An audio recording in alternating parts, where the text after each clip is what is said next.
Hi friends, ఈరోజు actually ఇది Windows 11 OS installation.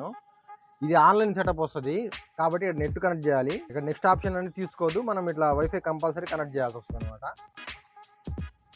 ఇక్కడ వైఫై కనెక్ట్ చేస్తేనే ముందుకు వెళ్తుంది. ఓకేనా? కాబట్టి ఇప్పుడు మనం దీన్ని బైపాస్ ఎలా చేయాలో చూద్దాం. ఫస్ట్ షిఫ్ట్ F10 కొట్టాలి, ఇట్లా కమాండ్ ప్రాంప్ట్ ఓపెన్ అవుతుంది.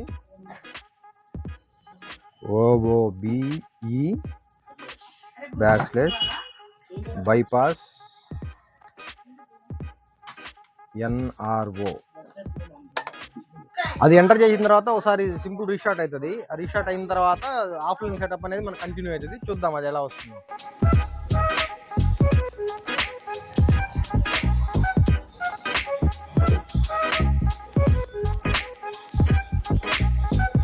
వచ్చింది చూసారా, I don't have internet option. It means offline setup start అయింది. ఓకే, ఇలాంటి అప్డేట్స్ కోసం కంపల్సరీ ఫాలో అవ్వండి స్మార్ట్ సొల్యూషన్.